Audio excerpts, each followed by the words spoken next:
I'm Samantha Wilson, 32 years old, and last year my brother Jason sold my house while I was photographing endangered caribou in Alaska. The house our grandmother left me. The house filled with childhood memories and irreplaceable heirlooms. The house that sits on the edge of a national forest. What Jason didn't know when he pocketed $300,000 was that the property is federally protected land, and selling it wasn't just morally wrong, it was completely illegal. I never imagined family betrayal would teach me about federal property law, but here we are. Before I continue my story, let me know where you're watching from in the comments below, and if you've ever dealt with family betrayal, hit that subscribe button and join me on this wild journey. My connection to Gran's house started long before it legally became mine. When I was 6, my parents would drop me at Gran's for weeks each summer while they worked demanding jobs in the city. Jason, 4 years older, would come too, but he preferred video games to Gran's nature walks and history lessons. Those summers shaped my entire life. Gran's house wasn't just any house.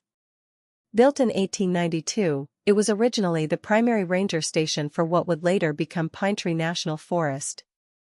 The two-story structure with its wraparound porch and original pine woodwork stood as a testament to early conservation efforts in America. The kitchen still had the cast iron stove where rangers once cooked meals after long days of forest management. The living room, with its stone fireplace, had hosted meetings that eventually led to federal protection status for thousands of acres of surrounding woodland. This house has stories in its walls, Gran would tell me as we sat on the porch swing, watching deer emerge from the tree line at dusk. It witnessed the beginning of America's commitment to preserving wild places. I'd spend hours helping Gran tend her vegetable garden or catalog the wildflowers that grew along the forest edge. She taught me to identify bird calls and animal tracks, nurturing my fascination with wildlife that would eventually become my career. Inside, she showed me how to preserve the house's historical features, carefully cleaning the original brass fixtures and maintaining the hand-carved banisters. Someday, she'd say, brushing my hair from my face, "This house will need a caretaker who understands its importance." Jason never showed that interest. While I explored the forest with Gran, he stayed inside, complaining about the spotty internet and lack of entertainment. As teenagers, the divide grew wider.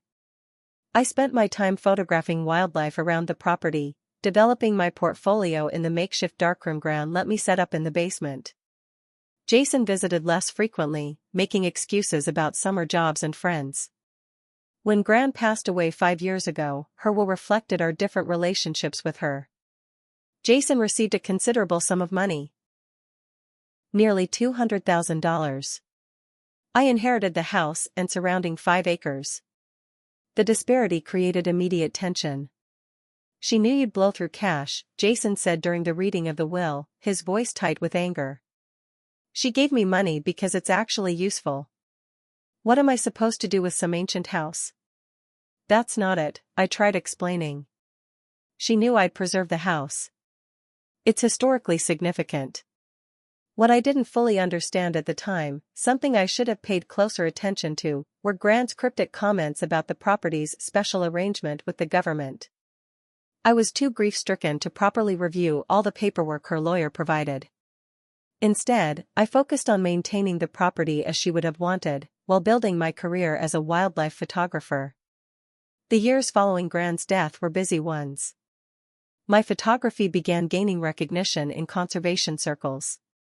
I received assignments from increasingly prestigious publications, documenting endangered species and fragile ecosystems. These jobs took me away from the house for weeks or sometimes months at a time, but I always returned, reinvesting my earnings into the property's maintenance. Meanwhile, Jason's relationship with the house, and with me, continued to deteriorate. He'd occasionally visit, making snide remarks about the museum I was living in and questioning why I didn't cash in on such valuable real estate. "Do you know what developers would pay for this land?" he'd ask, gesturing toward the forest view. "You could make a fortune selling to some tech millionaire looking for a mountain retreat." I always dismissed these suggestions, reminding him of the property's historical significance and my promise to Gran.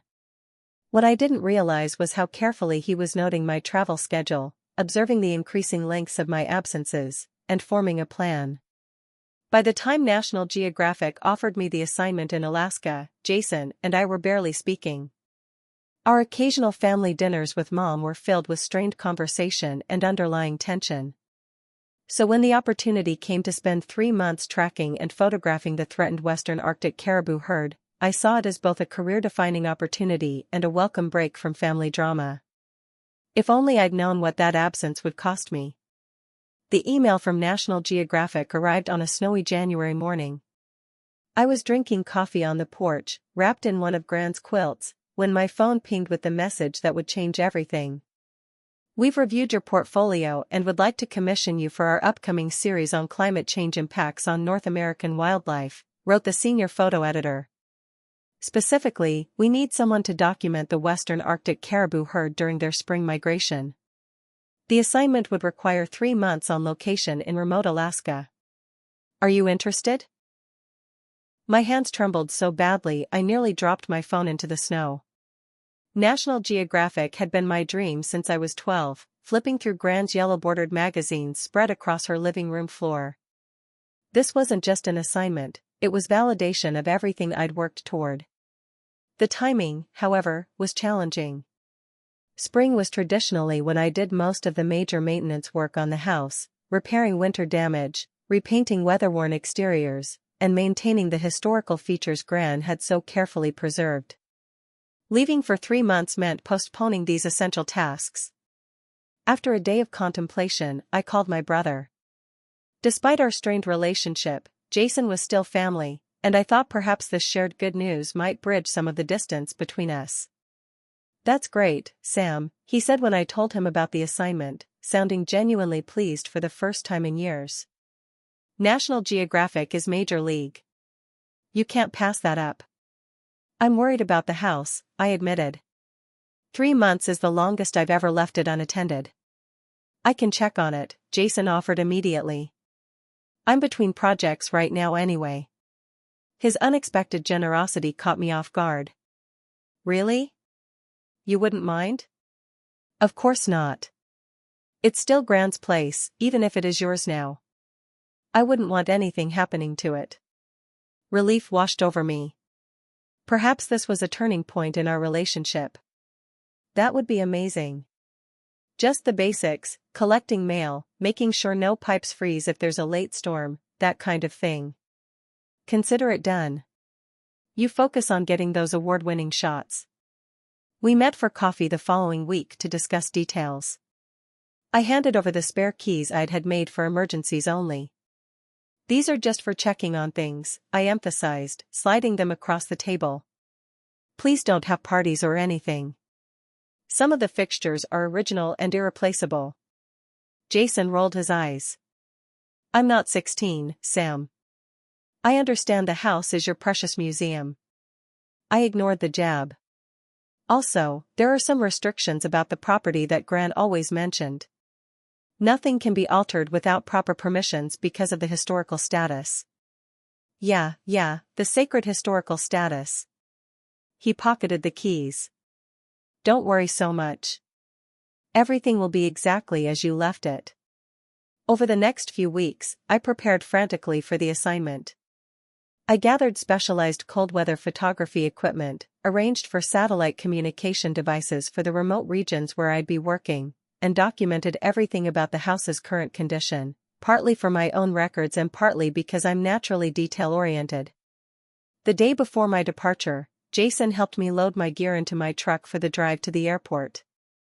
"I've left all the maintenance contact information on the refrigerator," I told him.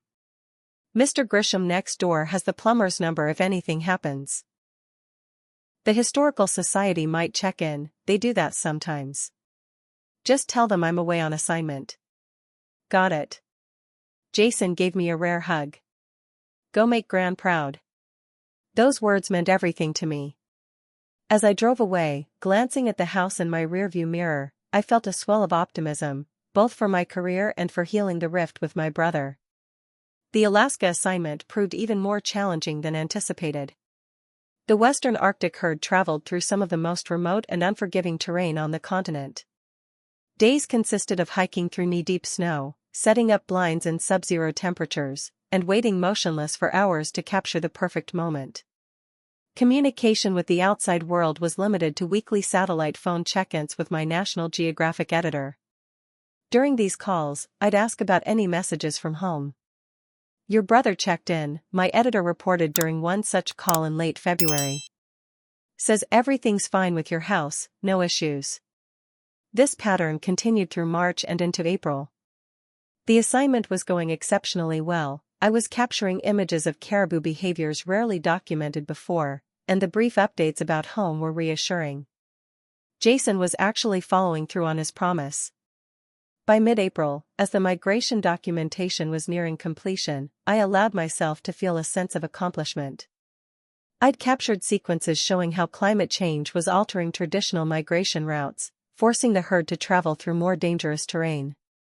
These images would tell a story that words alone couldn't convey. On my final satellite call, my editor was enthusiastic. "The preliminary shots you've sent are stunning, Samantha. There's already talk about award nominations and a featured spread."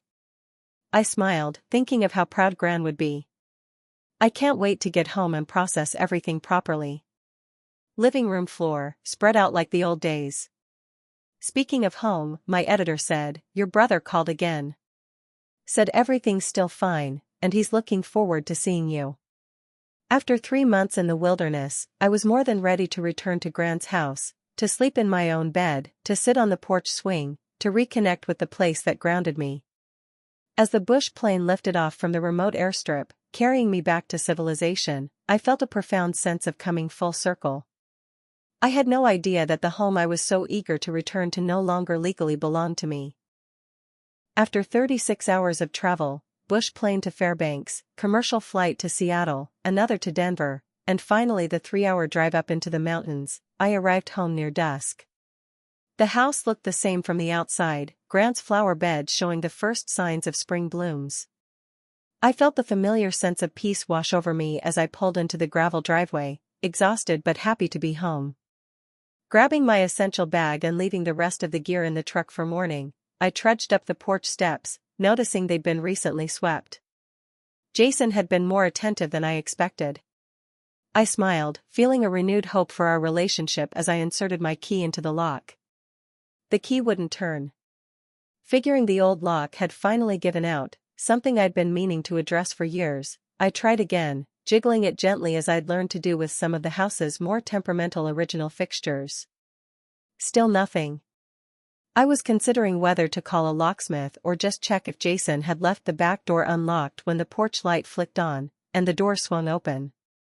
A stranger stood in my doorway, a man in his early 40s with salt and pepper hair and glasses, wearing what looked like pajama pants and a University of Colorado sweatshirt. "Can I help you?" he asked, eyeing me and my luggage with suspicion. For a moment, I thought I'd somehow driven to the wrong house in my exhausted state. But no, this was definitely Gran's porch, Gran's door, Gran's house. "I think there's been a mistake," I managed.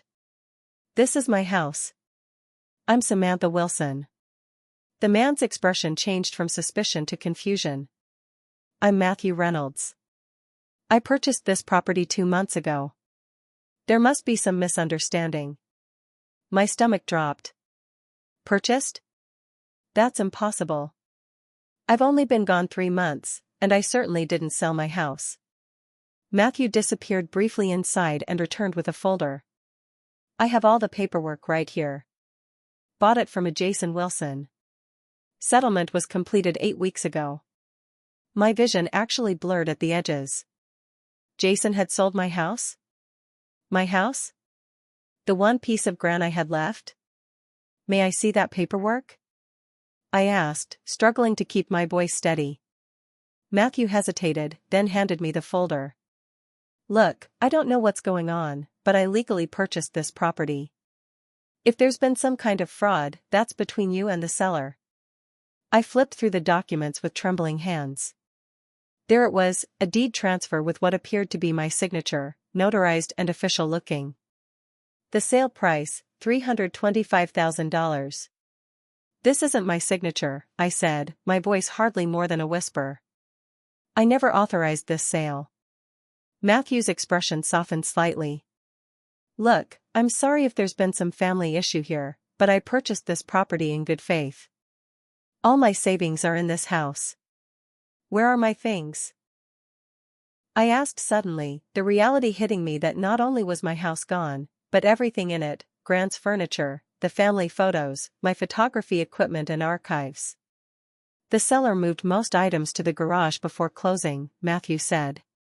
Said his sister was traveling and he was handling her affairs. I haven't gone through it all yet. I must have swayed on my feet because Matthew reached out to steady me. Are you okay? Do you need to sit down? I need to see my things, I insisted. He led me around to the detached garage. Inside, stacked haphazardly, were boxes containing my entire life. Grant's antique furniture was piled against one wall, some pieces clearly damaged in the hasty packing. My photography equipment had been thrown into bins with no regard for their value or fragility. Family albums were spilling from torn boxes. I sank down onto one of Grant's old kitchen chairs, my mind racing. While I'd been tracking caribou across the Alaskan tundra, my brother had forged my signature and sold my home out from under me. I need to make some calls, I said numbly. I tried Jason first, unsurprisingly reaching his voicemail. Jason, call me back immediately. I know what you did. My voice broke on the last word. Next, I called my mother, who answered on the third ring. Samantha? Are you back? How was Alaska? Mom, I cut her off. Did you know Jason sold Grant's house? A long pause followed. Oh, honey. He said you'd agreed to it. That you decided it was too much upkeep with your traveling career. Mom, I would never sell Grant's house. He forged my signature. I'm standing in the garage right now with a stranger living in my home. Her distress was audible. Oh God, Sam. I didn't, he seemed so sure. He's been acting strange lately, buying a new car, talking about investment opportunities. I thought maybe you two had finally worked things out. Where is he now? I don't know, sweetheart. He mentioned something about a business trip to California. After hanging up, I checked my phone to find a text from Jason that had arrived while I was in the air. You were never there anyway. I needed the money. You'll get over it. Get over it? Get over it? The house our grandmother had entrusted to me, the house filled with history and memories, and he thought I'd just get over it? Matthew, to his credit, looked genuinely troubled by the unfolding drama. You can stay here tonight if you need to, he offered awkwardly. The guest room is still mostly empty. I declined, unable to bear the thought of being a guest in what should have been my own home. Instead, I checked into the Mountain Pine Motel at the edge of town, a place usually occupied by summer tourists and the occasional skier. Lying on the lumpy mattress that night, surrounded by the few possessions I'd brought to Alaska, I finally let the tears come. I cried for Gran, for the betrayal by my only brother, for the history now in a stranger's hands, and for my own naivety in trusting Jason. Between sobs, I noticed a text from Matthew. There's something odd about some paperwork I found. Previous owner left a folder marked Federal Property Restrictions. Call me tomorrow if you want to discuss. Through my tears, I felt the first tiny spark of hope. The next morning, running on barely 2 hours of sleep and excessive amounts of cheap motel coffee, I contacted Rebecca Mitchell, a lawyer I'd met through the local historical society. She agreed to see me immediately upon hearing the urgency in my voice. Rebecca's office was in one of the oldest buildings in town, a converted Victorian that had once housed the county's first newspaper.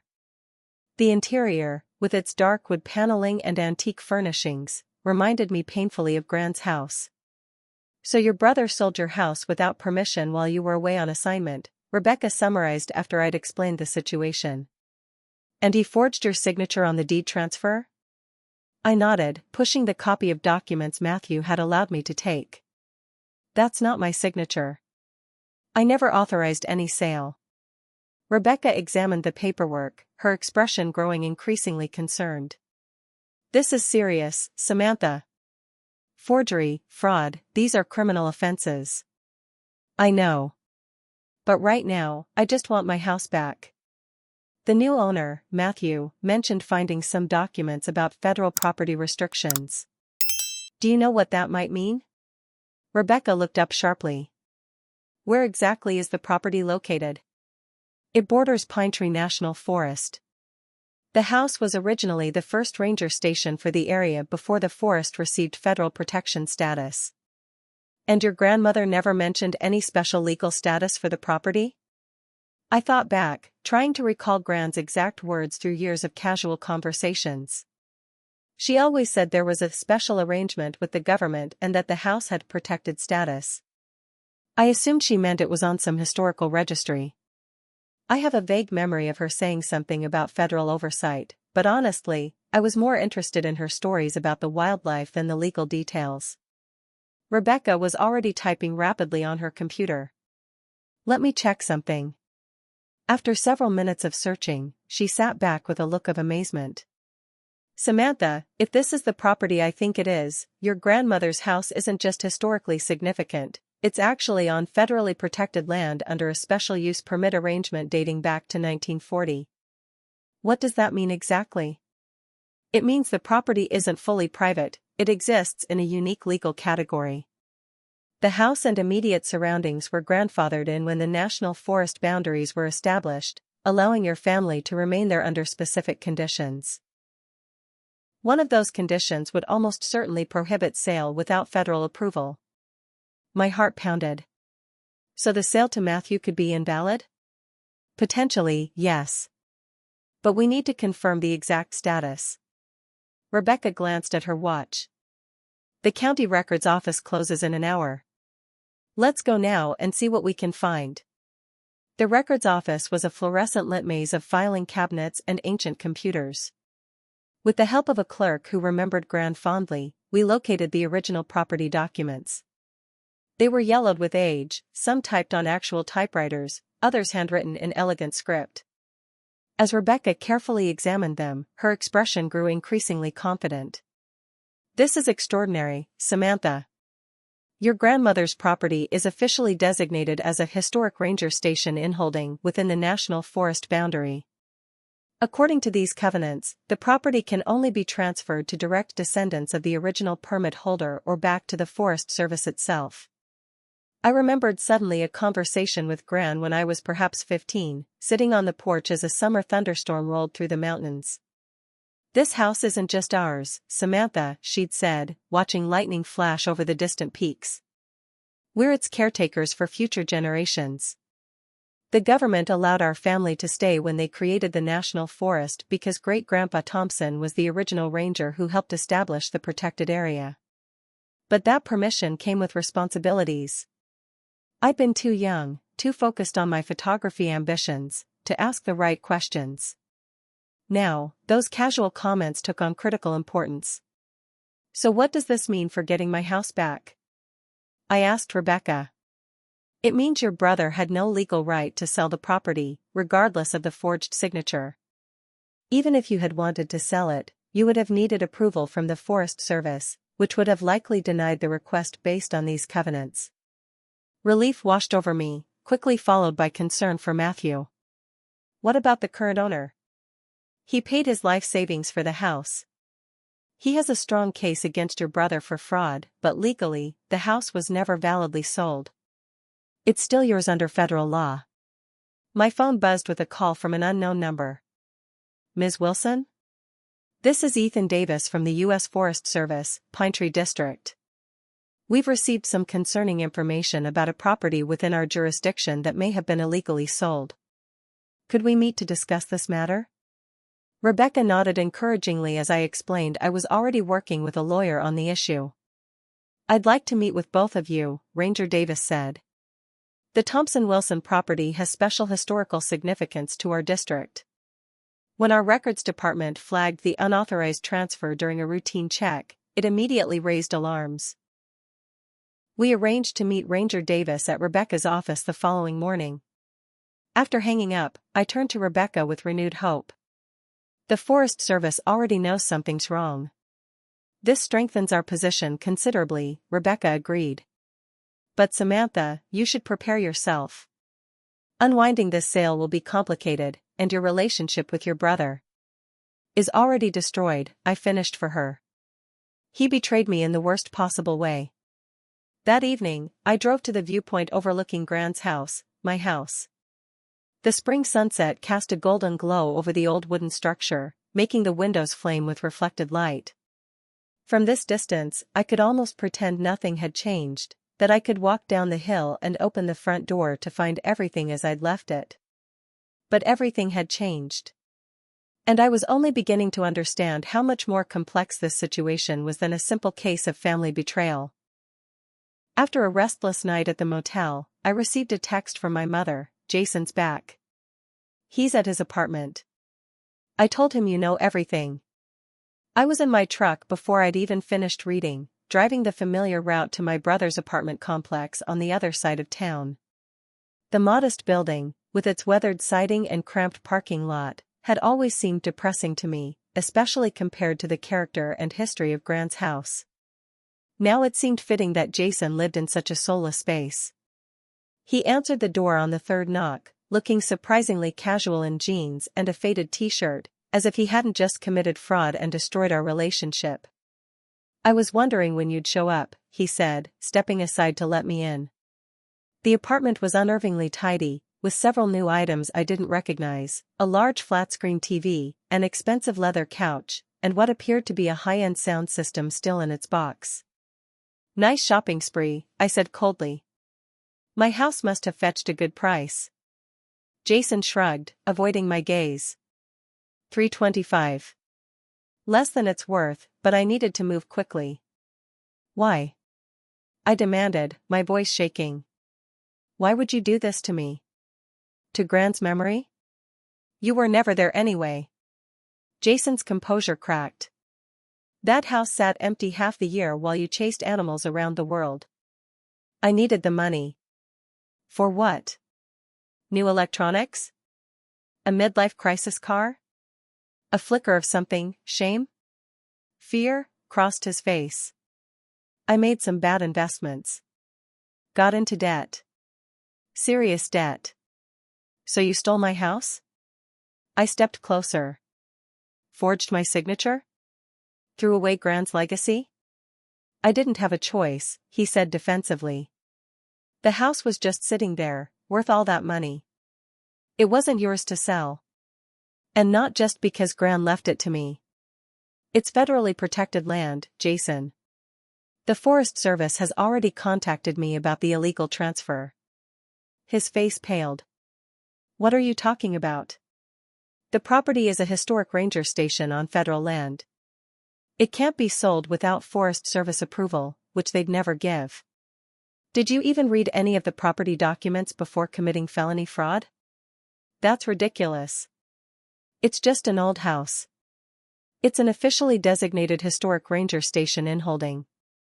The sale is completely invalid. Jason's expression hardened. So what? The papers are signed. The money's transferred. Possession is 9/10 of the law. Not when federal property statutes are involved. And not when the signature was forged. You can't prove that. Actually, I can. The Forest Service has records of my actual signature on the annual permit renewals Grant taught me to file. They don't match what's on the deed transfer. Jason's confident facade finally cracked. Look, I was desperate. I owe people, serious people. They were threatening me. So instead of asking for help, you stole from me? Your own sister? You have your precious career. Your fancy National Geographic assignment. What do I have? A crappy apartment and creditors breathing down my neck. And whose fault is that? Grant gave you $200,000.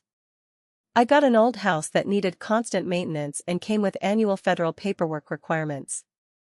Money doesn't last forever, he muttered. I stared at him, truly seeing the stranger my brother had become. Where is it? The money from selling my house? He wouldn't meet my eyes. Most of it's gone. Debts. And I bought some things I needed. Things you needed, I repeated flatly, looking pointedly at the new electronics. Well, I hope they comfort you when this all falls apart. Because I'm getting my house back, Jason. And you're going to face consequences. You wouldn't press charges against your own brother, he said, but his voice lacked conviction. You stole my home. Everything I had. Gran's memories. It's just a house, Sam. It was never just a house, I said quietly, the anger suddenly draining from me. But you never understood that. And now you never will. I turned toward the door. If you pursue this, Jason called after me, I'll make it as difficult and expensive as possible. I'll drag it out in court for years. You'll drain every cent you have on legal fees. I paused, hand on the doorknob.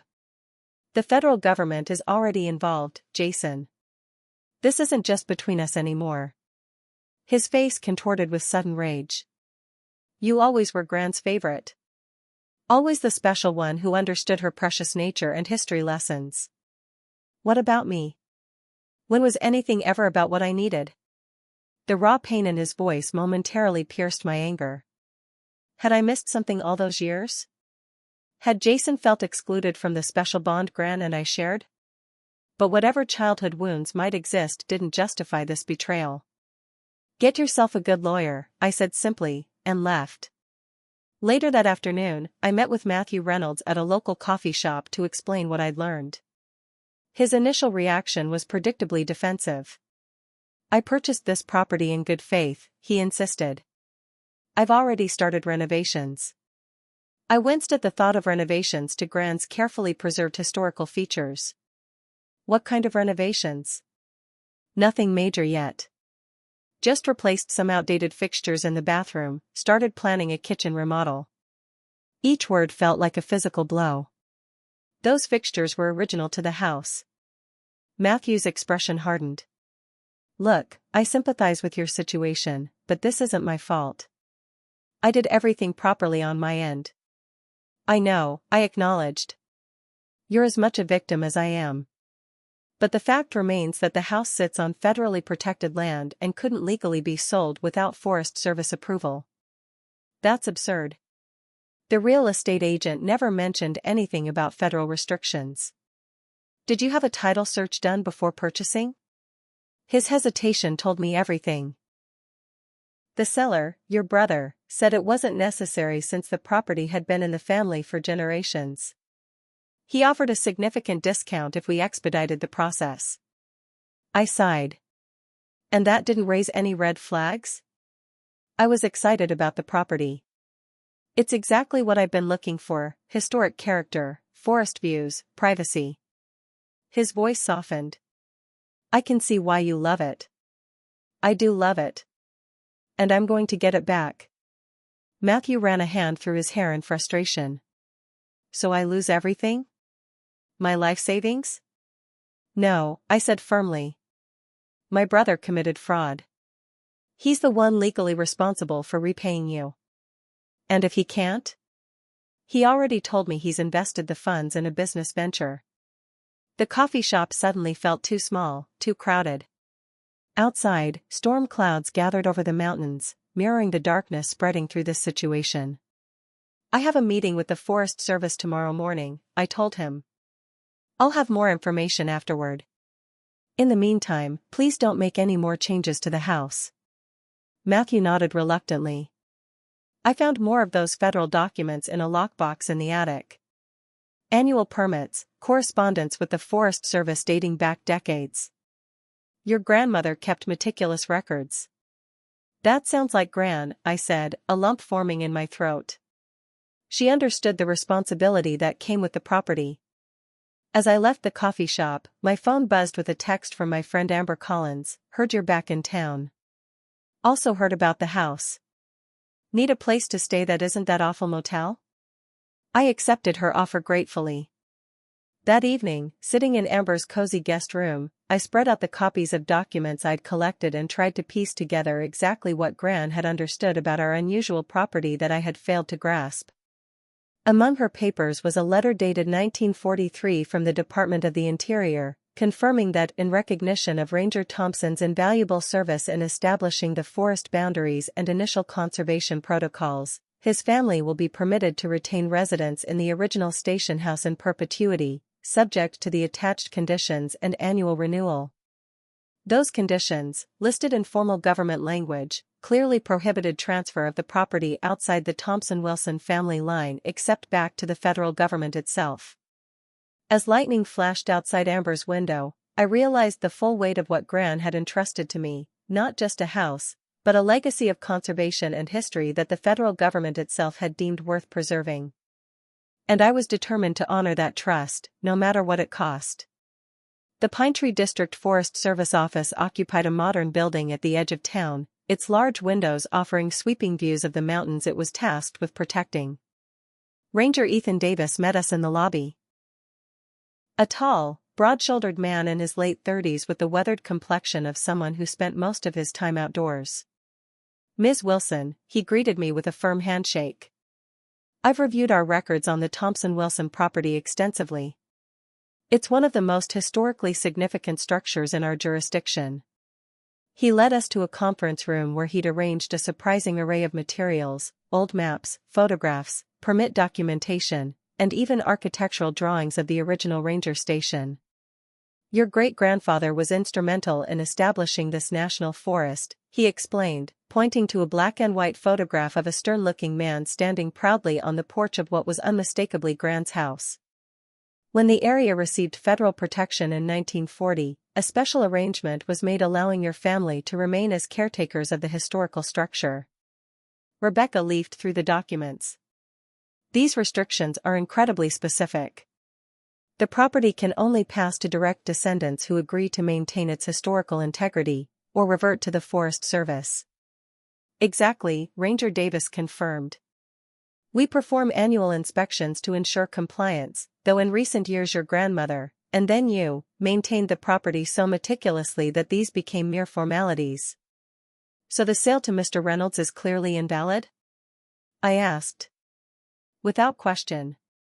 As soon as our records department flagged the transfer during routine monitoring, we began investigating. The Forest Service has a compelling interest in protecting historically significant properties within our jurisdiction." He hesitated.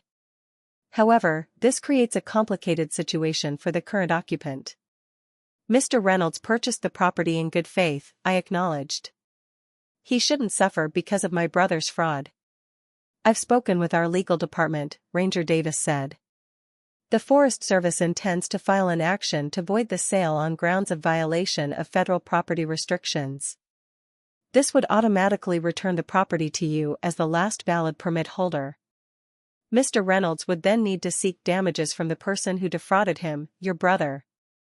Rebecca nodded. "That aligns with my assessment. The federal angle actually simplifies things considerably." "How so?" I asked. "Federal property issues supersede standard real estate law. Instead of a lengthy civil case about the forgery, which could indeed take years as your brother threatened, the federal government's involvement creates a much clearer legal pathway." After the meeting, we drove directly to the county courthouse to file the initial paperwork contesting the sale. As we climbed the stone steps of the imposing building, I spotted Matthew waiting near the entrance, accompanied by a sharp-looking woman in a business suit. "My lawyer," he explained tersely. "After our conversation yesterday, I thought it prudent to get legal counsel." His attorney, Catherine Barnes, was refreshingly direct.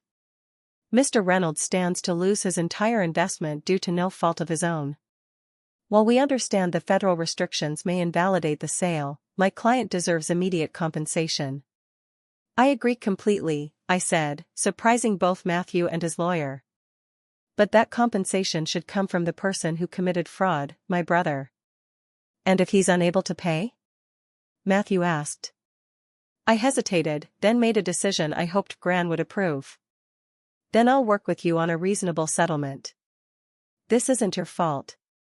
The four of us, Rebecca, Catherine, Matthew, and I, agreed to request an emergency hearing with a judge given the unusual circumstances. Remarkably, due to a cancellation, we were granted a slot the following afternoon. That evening, I received an unexpected visitor at Amber's house, my mother. "I had to see you," she said, her eyes red-rimmed from crying. "Jason has been arrested." My stomach dropped. "Arrested? Already?" She nodded, sinking onto Amber's couch. "The Forest Service filed criminal charges for selling federal property under false pretenses. That's on top of the forgery and fraud charges."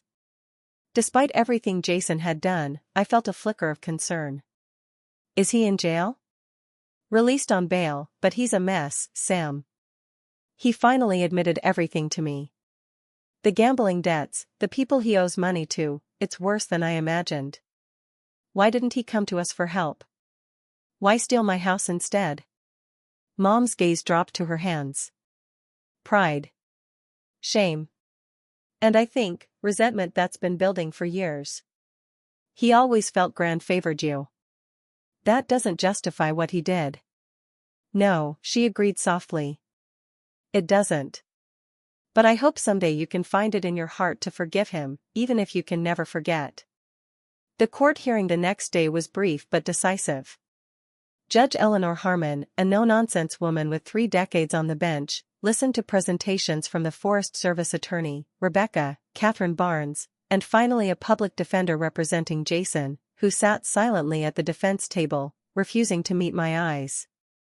"This is one of the more straightforward cases I've seen despite its unusual circumstances," Judge Harmon declared after reviewing the documents. "Federal property law is unambiguous here. The Thompson-Wilson property was never eligible for private sale outside the family line without Forest Service approval. She issued a court order immediately invalidating the sale and returning legal ownership to me as the rightful permit holder.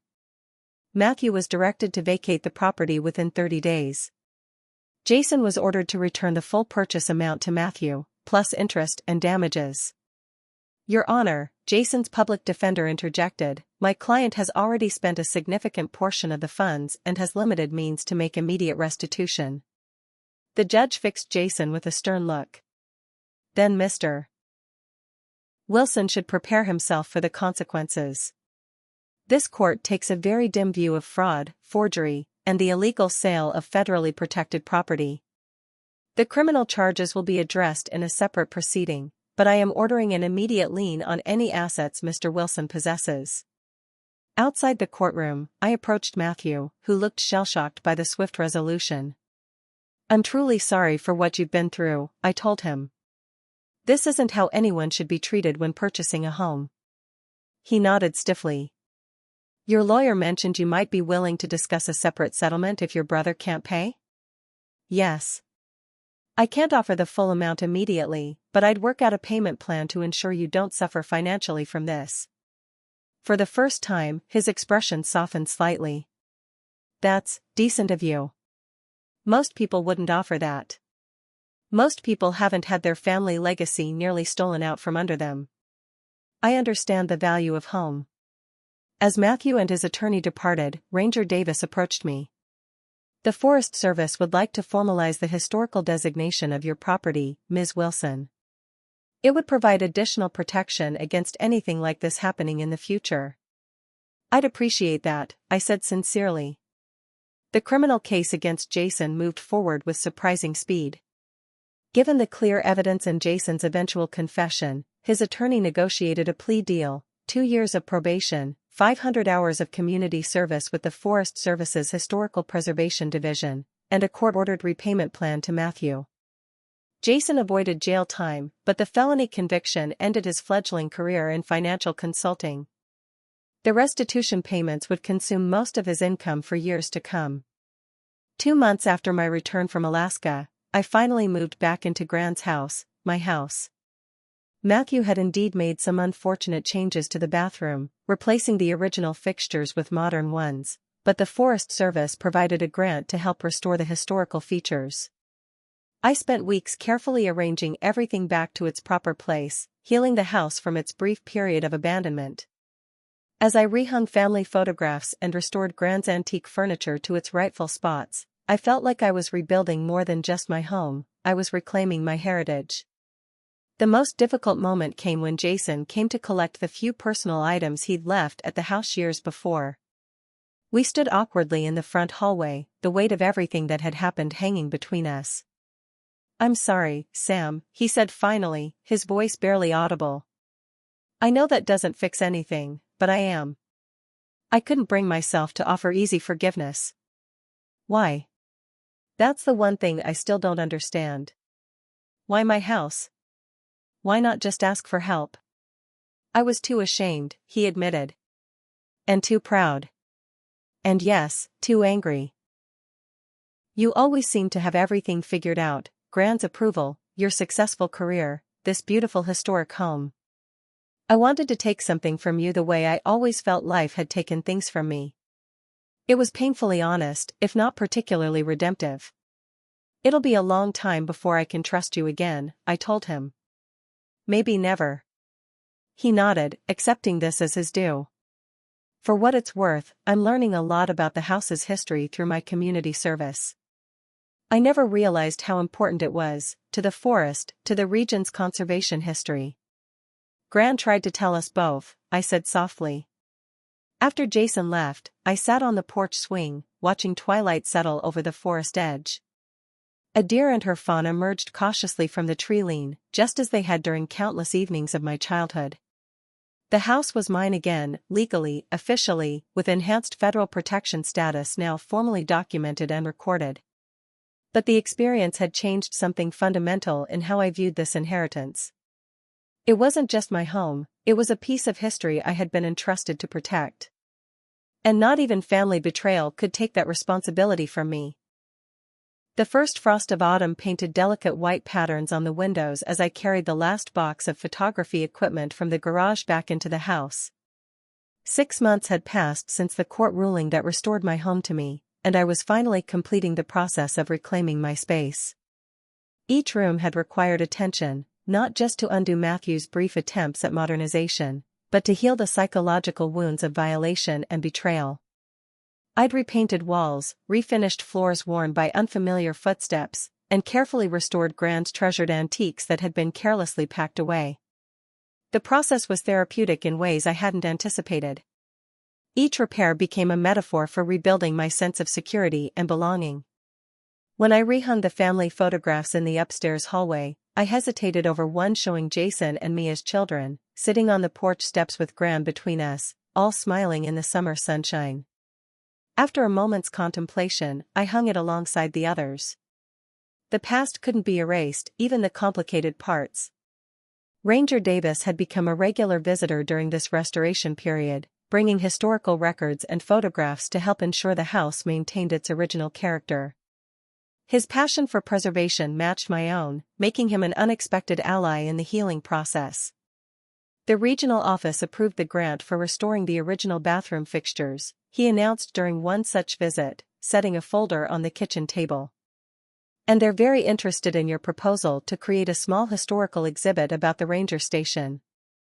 The exhibit had been my idea, a way to share the house's significance with the community and fulfill what I now understood was part of my responsibility as its caretaker.